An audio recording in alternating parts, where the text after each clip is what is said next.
जय माँ, जय जय माँ। श्री जीवन सूत्र आध्यात्मिक सत्संग की पंचम दिवस में आप सभी का हार्दिक स्वागत है। जीवन अनमोल है, इसमें कोई संदेह की बात नहीं है। परमात्मा के द्वारा दिया हुआ यह जीवन सबसे अधिक महंगा है। इस महंगे जीवन का सदुपयोग करें तो ठीक है। जैसे आपको महंगा हीरा मिल जाए और उसको आप कहीं रख दो तो उसका कोई लाभ नहीं है। उस हीरे को अंगूठी में मुद्रिका में लगा कर पहनो, गले में पहनो, तो उसका कोई मूल्य है नहीं, तो कोई मूल्य नहीं है। अनमोल तो खूब है। एक बार एक गरीब व्यक्ति ने किसी के सामने हाथ फैला के कहा, भाई मुझे कुछ हो तो दीजिए, आपके पास धन हो तो दीजिए, पैसा हो तो दीजिए। कहा, तुमको भगवान ने कुछ नहीं दिया? कहा, नहीं, भगवान ने कुछ नहीं दिया, मुझे बहुत गरीब बनाया। कहा, नहीं, तुम्हारे पास तो बहुत कुछ दिया हुआ है। कहा, क्या है? एक काम करो, तुम्हारा एक हाथ काट के मुझे दे दो, मैं तुम्हें 1 लाख रुपया दूंगा। तो कहा, नहीं, हाथ तो नहीं काट सकता। कहा, एक पैर काट के दे दो, मैं तुमको 2 लाख रुपया दूंगा। कहा, नहीं, मैं पैर काट के तो नहीं दे सकता। कहा, तो तुम्हारी एक आंख निकाल के दे दो, 5 लाख रुपया दूंगा। कहा, नहीं, आंख नहीं दे सकता। कहा, तुम्हारी किडनी निकाल के दे दो, 50 लाख रुपया दूंगा। कहा, नहीं, वो भी नहीं दे सकता। तुम्हारा नाक ही काट दो, 10 लाख रुपया दूंगा। कहा, नहीं दे सकता। ने कहा, तुम अभी कह रहे थे कि तुम्हारे पास कुछ नहीं है, 10 लाख का नाक है, 50 लाख की किडनी है, 10 लाख का तुम्हारा पैर है, 2 लाख का हाथ है, कान है, इतनी महंगी चीजें तो तुम्हारे पास है। ये सब भगवान ने दी है, तुम्हारे कोई काम की नहीं होगा, हमको दे दो, हम पैसा दे देते। नहीं, ये तो सब मुझे चाहिए। अर्थात भगवान ने बहुत कीमती शरीर दिया है, लेकिन इसकी कीमत जब तक बताई न जाए तब तक पता नहीं चलेगा। मनुष्य जीवन, मानव शरीर जो प्राप्त हुआ है, इस हीरे रूपी मानव जीवन के बारे में जब तक हमें पता नहीं चलेगा, हम इसको कंकर समझ करके फेंकते फिर रहे हैं। इसके बारे में समझाने का काम गीताजी करते हैं। गीताजी के पहले श्लोक पर चर्चा चल रही थी। धर्म क्षेत्रे कुरुक्षेत्रे समवेता युयुत्सवः माम का पांडवाश्चैव किम कुर्वत संजय। महाभारत के युद्ध के मैदान में खड़े होकर के भगवान श्री कृष्ण अर्जुन को गीता जी का उपदेश दे रहे थे, और उसी समय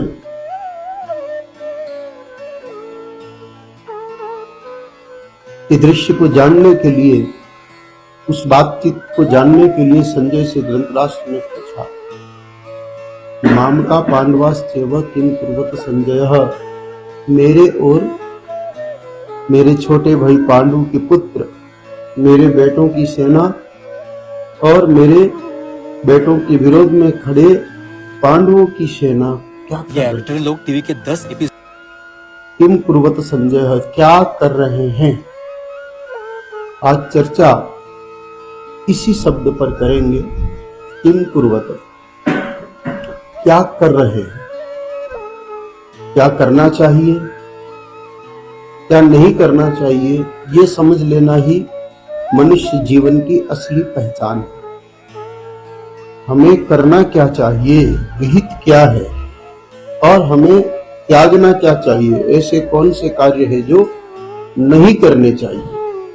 यह बात समझना ही हमारे लिए बहुत अधिक महत्वपूर्ण है। हम क्या करें, पहले तो वो क्या कर रहे थे ये समझेंगे तो हम क्या करें ये भी समझ में आ जाएगा कि महाभारत की लड़ाई के मैदान में खड़े हुए कौरव पक्ष की सेना और पांडव पक्ष की सेना आपस में क्या कर रही है। ये सबसे बड़ा प्रश्न है। युद्ध की इच्छा से इकट्ठे हुए, इसलिए युद्ध से जुड़ा हुआ ही कोई न कोई कार्य करेंगे। लड़ाई के लिए इकट्ठे हुए हैं तो लड़ाई ही होनी है, और लड़ाई होनी है तो नाश होना है, दोनों ही तरफ।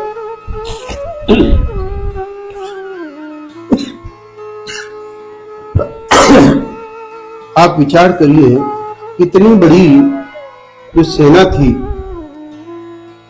इतनी विशाल सेना जो थी दोनों तरफ की, वो सब नष्ट हो गई। गिनती के लोग बचे, कौरव सारे मारे गए, एक आध जना बचा। पांडवों की भी सारी सेना मारी गई, बेटे पोते मारे गए, केवल एक परीक्षित बचा, 5 लोग वो बचे, सब खत्म हो गया। ऐसा न करे कि सब खत्म हो जाए। हमको मनुष्य जीवन मिला है तो हम ऐसा कोई कार्य नहीं करें जिससे सब खत्म हो जाए। तो करना क्या चाहिए? पैर मिले, हाथ मिले, मुख मिला, कान मिला, इनका उपयोग कैसे करें? कान का उपयोग से चर्चा शुरू करते हैं।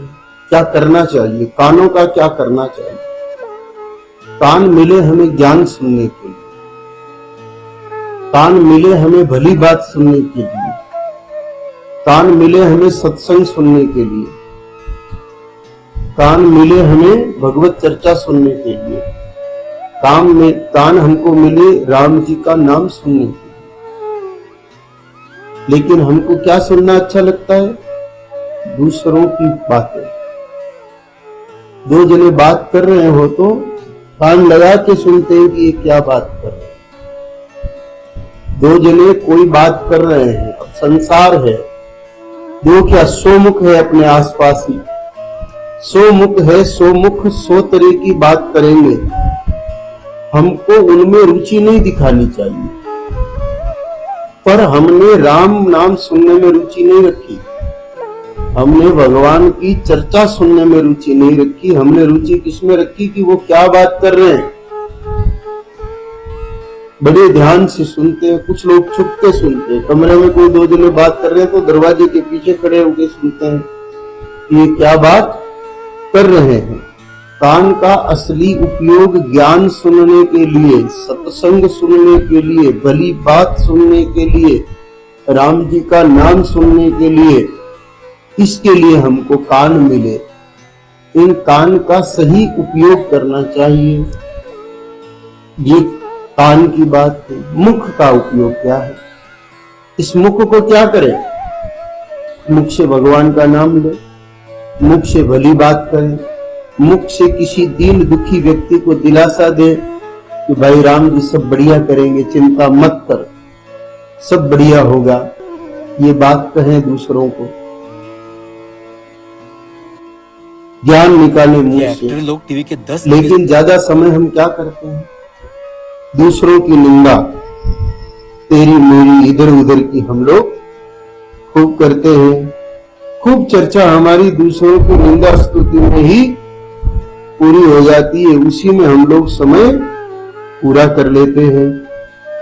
दूसरों की निंदा में जो समय हम खराब कर रहे हैं, उस समय का उपयोग काश हम लोग भगवान का भजन करने में करते तो कितना अच्छा होता। निंदा करने से दुश्मन पैदा होते हैं, निंदा करने से पाप बढ़ता है, निंदा करने से बैर बढ़ता है। अगर मैं आपके सामने किसी भी व्यक्ति के बारे में कुछ बुरा बोलूंगा तो बताओ उससे कोई लाभ होगा? जरा भी लाभ होने वाला नहीं है, बिल्कुल भी लाभ होने वाला नहीं, तनिक भी लाभ होने वाला नहीं है। फिर भी मनुष्य की आदत, उसका लड़का ने ये गलत काम किया, उसकी बहू ने ये गलत काम किया, उसकी लड़की ये कर रही है, वो आदमी ये कर रहा है, वो कर रहा है। हमने सारी जिंदगी दूसरों की निंदा स्तुति में ही अपना समय निकाल दिया। जबकि कर्तव्य कर्म क्या है? 5 मिनट का समय है, किसी बच्चे को 2 अक्षर पढ़ा दो, किसी को सुखी हो ऐसी कोई प्यारी बात बता दो। कुछ नहीं हो तो आपके मुख से जैसा टूटा फूटा निकले राम नाम निकाल लो। ये मुख का काम हुआ। फिर हाथ का काम क्या है?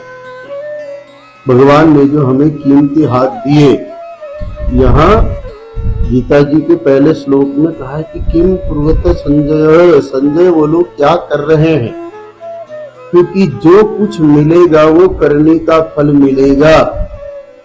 अगर करनी हमारी ठीक नहीं है तो चारों धाम करके आ जाओ और खूब बड़ी बड़ी सवामणी कर लो, खूब भगवान की मानता कर लो और खूब उनके वहां पर माथा पटक पटक करके प्रार्थना कर लो। होगा तो वही जो करने के कारण लिखा गया है। हम कई बार कहते ना कि मेरे भाग में तो यही लिखा है, तो लिखने के लिए कोई पड़ोसी नहीं आया। लिखा किसने? विधाता ने। विधाता की विधि क्या है? हम जो करते हैं वही लिखता है। भाई आप लोग यहाँ आज काम करने आए, सुबह से शाम तक काम करोगे तो पूरी हाजिरी लिखेंगे, आधा दिन काम करोगे तो आधी हाजिरी लिखेंगे, काम नहीं करोगे तो एब्सेंट लगेगी, सवाया काम करोगे तो सवाई हाजिरी लिखी जाएगी। जैसा आप करोगे वैसा ही लिखेंगे कि अपनी मर्जी से लिख सकता है कोई? नहीं लिख सकता। इंसान भूल कर दे लेकिन भगवान को भूल करते नहीं है। हम जो करते हैं वही विधाता लिखता है और वही हमारी किस्मत बन जाती है, वही हमारा प्रारब्ध बन जाता है, वही हमारा लेख बन जाता है और उसी के अनुसार हमको फल भी प्राप्त होता है। इसलिए करने से पहले विचार करना कि ये फल भी हमारे को मिलने वाला है।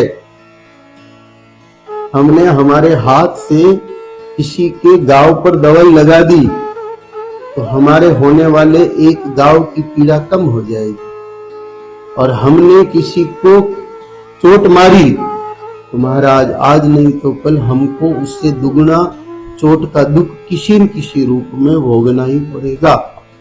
इसलिए करने में सावधानी की बात है। वो कर क्या रहे हैं, करेंगे उसी का फल मिलेगा।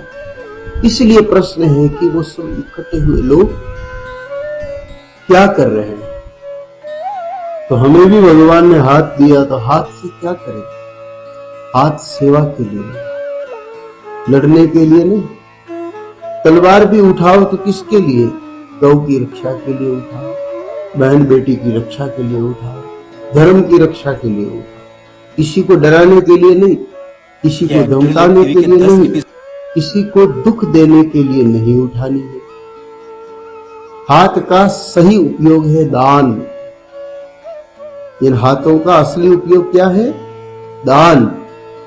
हाथों में बढ़िया सोने का कड़ा पहनने से, बढ़िया लाख की चूड़ियां पहनने से हाथ की शोभा नहीं है।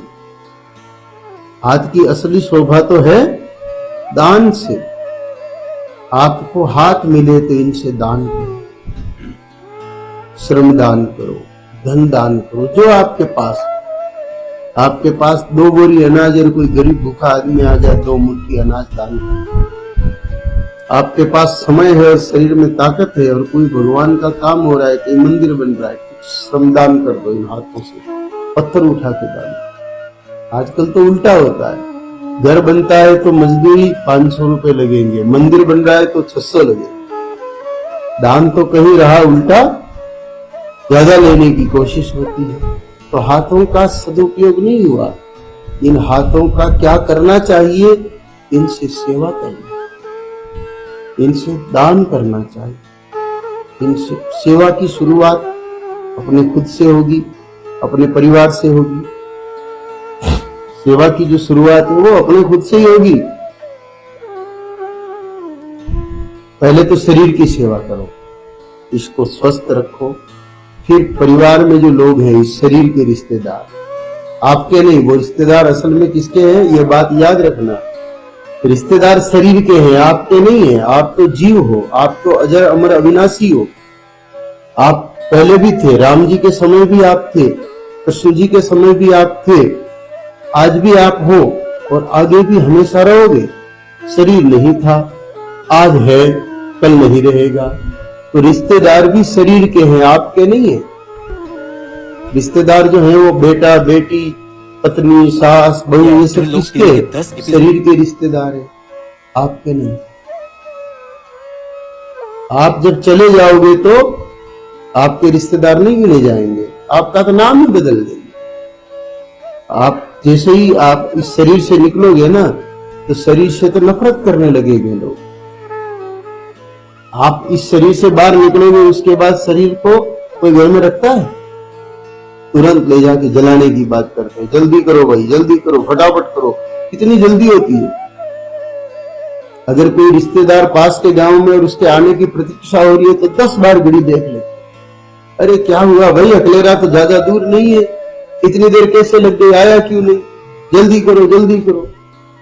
शरीर को शमशान में ले जाने की जल्दी करते हैं कि नहीं करते लोग? बारात की जितनी जल्दी नहीं करते उतनी जल्दी शमशान की करते हैं। तो भाई ये शरीर के रिश्तेदार हैं, आपके रिश्तेदार कोई है नहीं। तो इन हाथों से शरीर की सेवा करो, रिश्तेदारों की सेवा करो, उसके बाद गांव वालों की सेवा करो, फिर समाज वालों की सेवा करो, फिर पूरे संसार में अगर आपकी ताकत ज्यादा है तो अधिक लोगों की सेवा करो। पर इन हाथों से अपराध नहीं हो, इन हाथों से कभी गलत बात मत लिखो, इन हाथों से किसी को बिना वजह मारो कूटो मत, इन हाथों से कोई ऐसी वस्तु मत उठाओ जिससे अपराध होता है, इन हाथों से चोरी मत करो। तो जो गीता जी करने का फल बता रही है, इन हाथों को सही फल प्राप्त होगा। हाथों के माध्यम से हमारी किस्मत बनेगी, काम हाथ करेंगे, करवाएंगे हम, किस्मत भी हमारी बनेगी। इसलिए क्या करना चाहिए और क्या नहीं करना चाहिए, ये हाथों का भी निर्णय हम लोगों को लेना पड़ेगा। असली हाथ वही है जो सेवा करे भगवान की, संसार की। फिर पैर मिले, टीवी के 10 एपिसोड। इन पैरों से क्या करें? ज्यादातर पैर से आदमी आजकल क्या करता है? 3 काम करता दिखाई देता है। या तो पैर से धंधे पे जाएगा चल के, या पैर से बुरी जगह जाएगा जहां अच्छी चीजें नहीं मिलती है। गांजा पीने वाला कितने चल के गांजे वाले को ढूंढ लेता है। अफीम खाने वाला 10 किलोमीटर भी चलना हो तो चल के अफीम खाने पहुंच जाता है। तो ऐसे इनका उपयोग आजकल खूब हो रहा है। और लात मारने में भी करते हैं, पैर का उपयोग नहीं करते हैं। असल में पैर का उपयोग क्या है? इन पैरों से चल करके ऐसी जगह जाओ जहां परमात्मा का कार्य हो रहा है। जंगल में गाय माता को चराने जाओ इन पैरों से।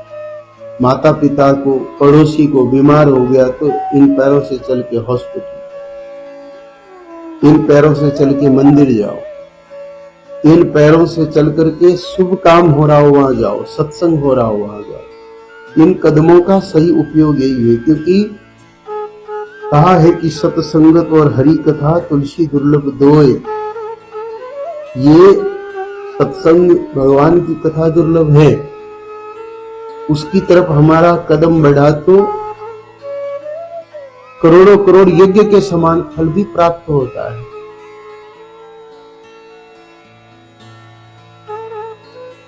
जो जो पग आगे धरे कोटि यज्ञ समान। सत्संग जहां हो रहा हो वहां पर अगर हम जाएं तो एक पैर चले एक यज्ञ हो गया।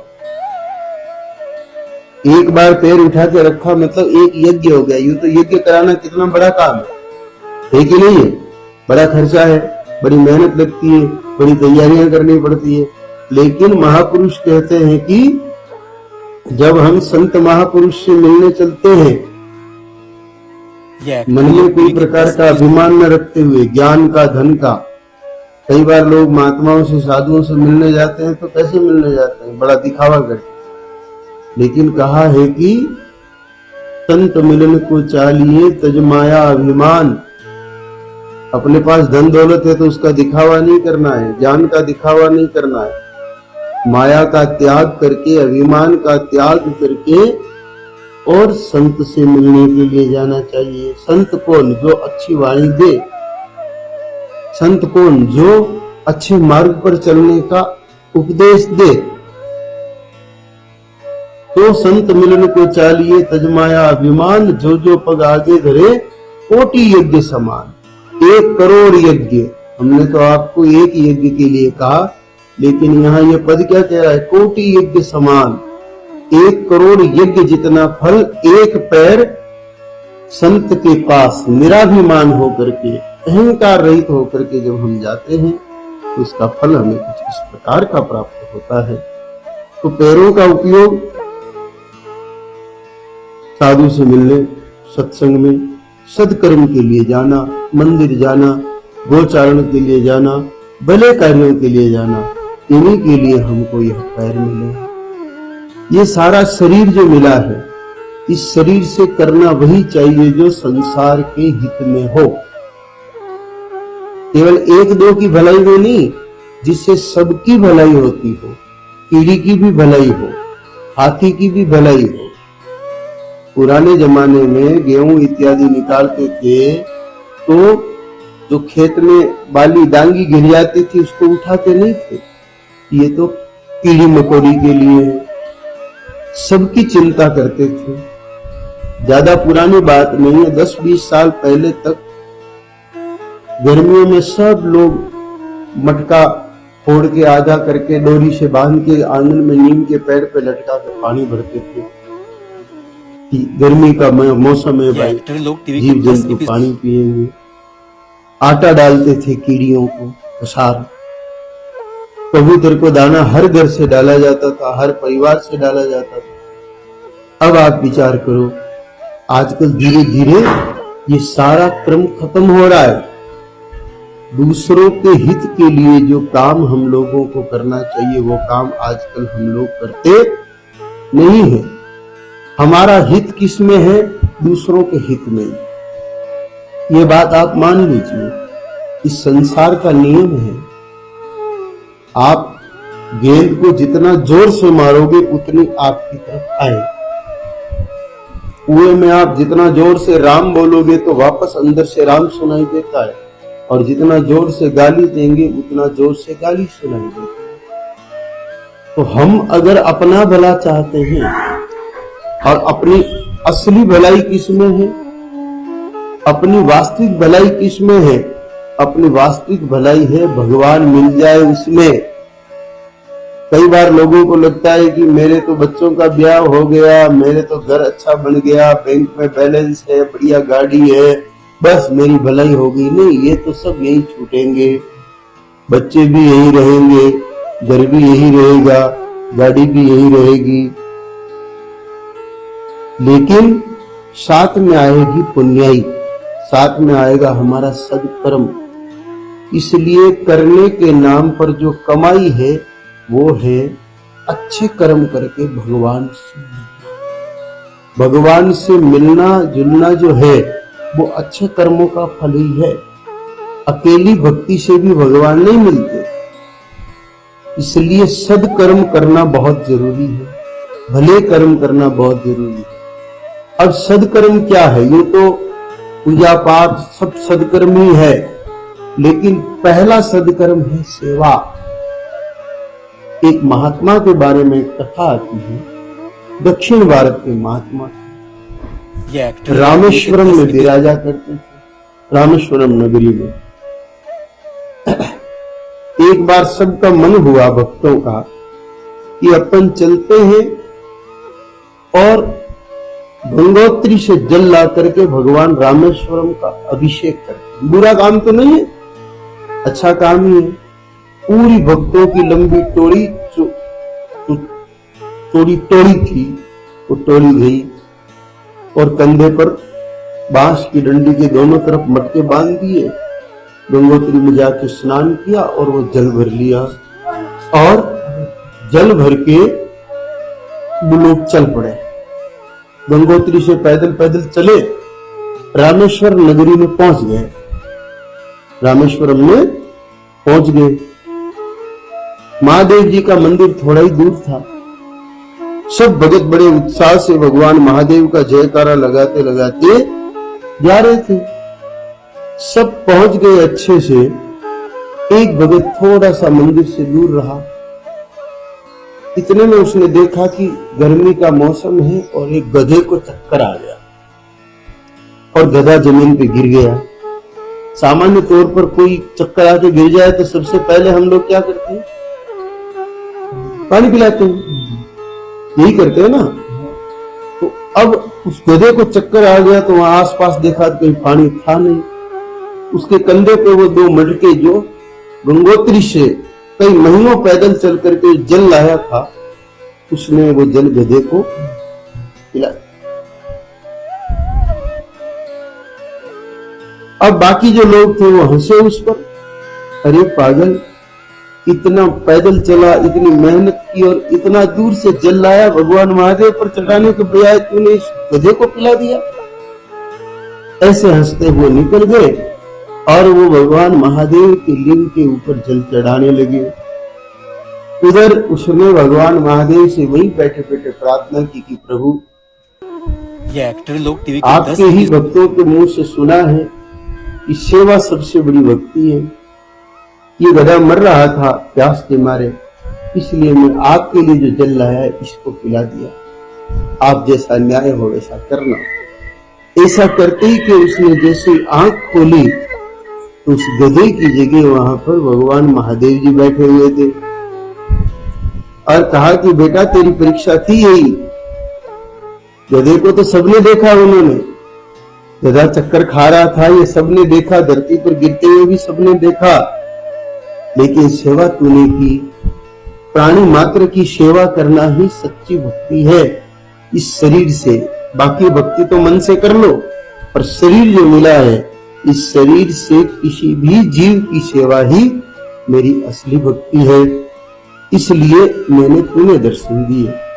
तो सच्चाई यही है कि हमको ये शरीर मिला, हमारे पास जो कुछ है भगवान का है, उसको संसार की सेवा में लगा देना ही हमारी असली कमाई है, वही हमारा असली कर्म है। तो वहां कौरव पांडव क्या कर रहे हैं, वो बात तो अपनी जगह है, लेकिन हमें ये विचार करना है कि हम क्या कर रहे हैं। हम जो कर रहे हैं वो सही है कि गलत है। हम जो कर रहे हैं इससे दुनिया को लाभ होगा कि नुकसान होगा।